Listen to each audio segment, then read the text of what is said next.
மக்கள் அனைவருக்கும் வணக்கம். இன்றைய முக்கிய செய்திகளை பார்க்கலாம். உடற்கல்வி வகுப்புகளை நிறுத்தக்கூடாது பள்ளிக்கல்வித்துறை அமைச்சர் கண்டிப்புன்னு சொல்லியிருக்காரு. மாணவர்கள் விருப்பப்படும் விளையாட்டில் பயிற்சி அளிக்க வேண்டும்.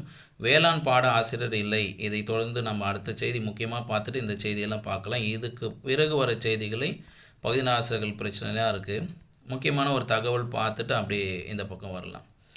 ஆசிரியர் காலிப்பணிகள் விரைவில் நிரப்பப்படும். இது கோயம்புத்தூர் மாவட்டத்தில் பள்ளிக்கல்வித்துறை அமைச்சர் தெரிவிச்சிருக்காரு. நேற்று கோயம்புத்தூர் நடந்த நிகழ்வில் அரசு பள்ளிகளில் உள்ள காலி பணியிடங்களை நிரப்புவதே அரசின் தற்போதைய இலக்கு அப்படின்னு சொல்லியிருக்காரு. தற்போதைய இலக்கு அப்படின்னா இந்த கல்வியாண்டில் அரசு பள்ளி காலி பண்ணி நிரப்புகிறாங்க. ஏற்கனவே தெரியும் பிஇடி டீச்சர்ஸுக்கான வேகன்சி ஃபில் பண்ண போகிறது 100% உறுதி. அதனைத் தொடர்ந்து இந்த பணிமாறுதல் கலந்தாய்வு இருக்கு இல்லைங்களா, பணிமாறுதல் கலந்தாய்வு நடந்த பிறகு வேகன்சி வரும். அந்த வேகன்சிக்கு பட்ஜெட் ஒதுக்குவாங்களா என்னன்றது ஒரு சின்ன ஒரு அட்வர்டைஸ்மெண்ட் பார்த்துடலாம்.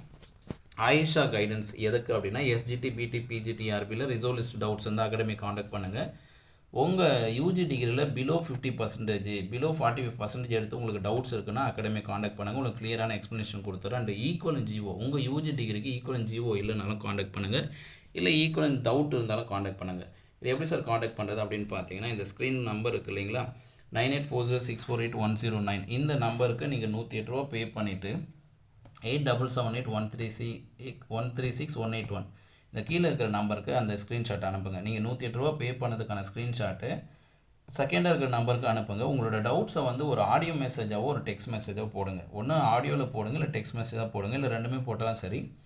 நீங்கள் உங்கள் டவுட்ஸை அனுப்பிட்டு உங்கள் ஒர்க்கை பாருங்கள், நீங்கள் படிக்கிற வேலையை பாருங்கள். நான் உங்களுக்கு திருப்பி கால் பண்ணுவேன். நீங்கள் என்ன ஆடியோ சென்ட் பண்ணிக்கன்னு நான் கேட்டுட்டு உங்களோட என்ன டவுட்டுன்னு படித்து பார்த்துட்டு உங்களுக்கான கிளாரிஃபிகேஷனுக்காக நானே உங்களுக்கு கால் பண்ணி எக்ஸ்ப்ளனேஷன் கொடுத்துருவேன்.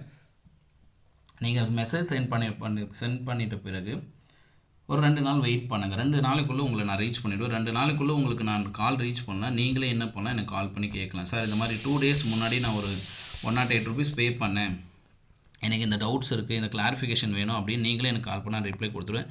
2 நாள் 48 ஹவர்ஸ்க்குள்ளே கண்டிப்பாக உங்களை ரீச் பண்ணேன். ஏன்னா நிறைய மெசேஜஸ் வந்து அகாடமிக் வரதுனால என்னால் எல்லாத்தையும் படித்து பார்த்து அதுக்கு தகவலுக்கு தேடி கண்டுபிடிச்சி கொடுக்குது. சில நேரங்களில் காலதாமதம் ஏற்படுது.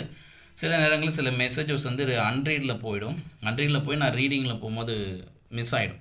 அதனால் நீங்கள் பே பண்ணிவிட்டு உங்களுக்கு நான் ரிப்ளை பண்ணல, நான் எதுவுமே சொல்லலை அப்படின்னா நீங்கள் எனக்கு டைரெக்டாக கால் பண்ணலாம். கால் பண்ணி கேளுங்க, அப்போவே உங்களுக்கு டவுட் கிளாரிஃபை பண்ணி கொடுத்துட்றேன். மிக முக்கியமான தகவல் என்னென்னு பார்க்கலாம். வேளாண் பாட ஆசிரியர்கள் இல்லை, மாணவர் சேர்க்கையும் இல்லை. இது எங்கே நடக்குது அப்படின்னு பார்த்தீங்கன்னா அலங்காநல்லூரில் இருக்குது. வேளாண் பாட ஆசிரியர்களே இல்லாதனால மாணவர் சேர்க்கை இல்லை. ஆனால் மாணவர்களுக்கு வேளாண் பாடத்தில் சேரணும்னு ஆர்வம் இருக்குது, ஆனால் ஆசிரியர் இல்லாதனால அந்த பாடப்பிரிவையே க்ளோஸ் பண்ணுற நிலைமை ஏற்பட்டிருக்கு. பகுதி நேர ஆசிரியர்களுக்கும் பொதுமாறுதல் கலந்தாய்வு நடத்த சொல்லி கேட்டிருக்காங்க. பதிவு உயர்வு இல்லாமல் ஆசிரியர் கலந்தாய்வு நடத்துவது வேதனையாக இருக்குன்னு சொல்லியிருக்காங்க. மக்கள் தொகை கணக்கெடுப்பு பணியிலிருந்து முதுகலை ஆசிரியர்களை விடுவிக்கணும்னு கேட்டிருக்காங்க. ஆசிரியர்கள் இடமாறுதல் விண்ணப்பிக்க அறிவிப்பு. இது தெரிஞ்ச தகவல் தான். பழைய அரியர் பாடங்களை எழுத பாலிடெக்னிக் மாணவர்களுக்கு வாய்ப்பு கொடுத்துருக்காங்க. மேலும் முக்கியமான செய்திகளை ஆயிஷாவில் இணைந்திருங்கள். இந்த வீடியோவை மற்றவங்களும் ஷேர் பண்ணுங்கள், உங்களுடைய கருத்துக்களை பதிவு பண்ணுங்கள். இந்த செய்திகளில் எந்த செய்தி பற்றி சிறப்பு செய்தி வேணுமோ அதை பதிவு பண்ணுங்கள். அது தொடர்பாக சிறப்பு செய்திகள் அடுத்த ஆயிஷாவில் இடம்பெறும்.